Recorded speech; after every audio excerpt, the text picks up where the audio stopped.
Welcome to Thrifty Garage. My name is Carson, and in today's video we're going to do another episode on our How to Start a Business series. Today's topic will be my 5 biggest mistakes in the first months of ownership. As with any business owner, there's a lot of things to learn as you start a new business.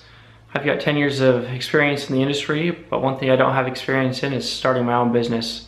So let's take you along for a ride, the things that I've made mistakes on, and hopefully you can learn from and save some money.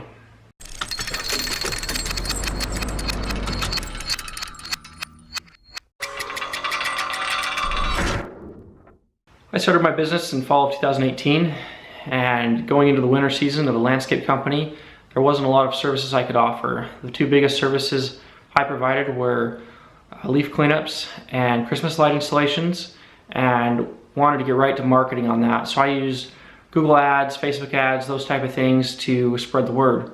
However, one thing I regret is marketing at that time of year. My ad space was very expensive, and it wasn't until January or February that I realized how expensive it was for the amount of views I was getting. And the reason for that was the Christmas season. The Christmas season increased all of the ad space costs, and those reflected on those initial months. So I got a lot of hits and a lot of clicks, and spent a lot of money, but not a lot of results. So one thing going into the 2019 fall I plan to do is spend less money on ad space during the later months of the year, especially November and December. One way to combat that cost would be to use places like Craigslist, which are inexpensive to get ads out there, get your name brand out there, but not have the fluctuations that come from a social media type ad platform. One surprising thing when I started my business was the amount of phone calls I received. However, they weren't the phone calls from clients like I wanted. They were phone calls from places like HomeWise and other places trying to get my marketing dollars. A lot of these places have a lot of words, and they say they could do a lot, but they don't really perform. So one thing I would recommend is to ignore those phone calls.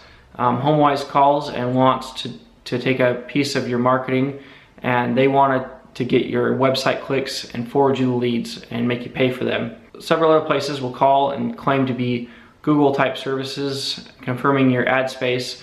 Another one similar to HomeWise is called Smith or GoSmith.com. They do the exact same thing where they bring you leads and they want to charge you for them. A lot of these companies call with urgency saying they've got people in the area looking for your services, but they don't have anyone to service those. So they're really in need of finding people to take those leads, because they've got the website SEO to bring the leads, but they don't have the workforce to do the work. A lot of people in the landscape industry have already caught on to this and are not willing to work for these type of companies because of the premium they charge for their service. Also, a lot of the leads that are brought in through these services are not the most premium. One mistake that I made that I should have known better was not marketing sooner. Start marketing now. One thing that I failed to do was market hard to my commercial clients back in November and December, and in calling those this spring, a lot of them have already secured contracts for this season. Talking with them, asking when they secured those contracts, some of them said as early as January. So it's never too late to start marketing, but always start marketing as soon as possible. Personally, I enjoy buying vehicles on places like Craigslist, and as any of you would know that purchase vehicles or other items on Craigslist, that you have to be ready to move quickly when you find a good deal.